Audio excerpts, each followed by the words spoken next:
لان انت سايب اتنين عواجيز في نص الملعب، اتنين بيشيلوا رجلهم بالعافيه.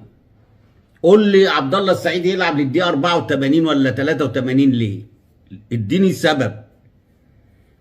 وضيعت ناصر ماهر، مره تحطه ناحيه اليمين ومره تحطه. يا عم قلنا لك الماتش اللي فات لما انت دخلته في نص الملعب جاب لك جون وعمل شكل وعمل خطوره وعمل اسيستات، وبقى هو ده مكانه الحقيقي.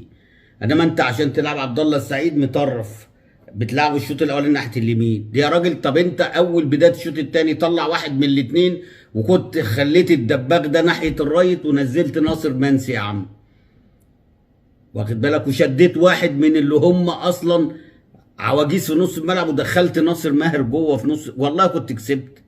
لان المقاولين ما عملش التكدس الدفاعي والكثافه العدديه الدفاعيه غير في اخر 5 دقائق 10 دقائق، اللي هو بقى عايز يحافظ على البونت وعايز ياخد النقطه والكلام. وانت لما نزلت راس حربه اللي هو ناصر ده، عمرو ناصر ده،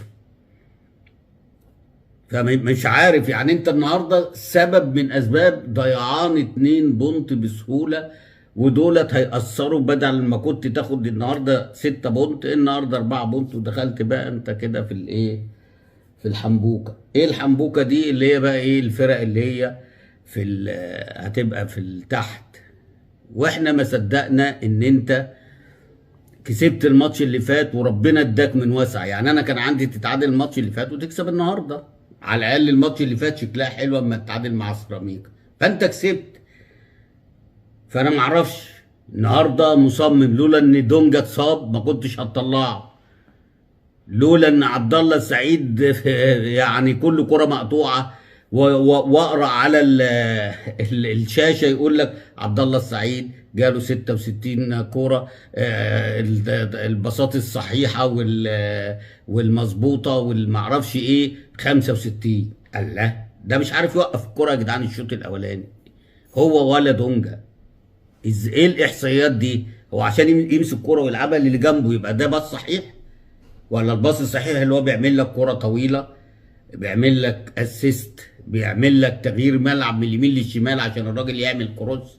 هي دي الباصات الصحيحة او الاسيستات الصحيحة. انما يقول لك الاستلام مش عارف 66 كرة استلامها، الصحيح منه 65. ازاي يا جدعان؟ واحنا ما بنشوفش يا جدعان، سواء هو اللي عبد الله السعيد ولا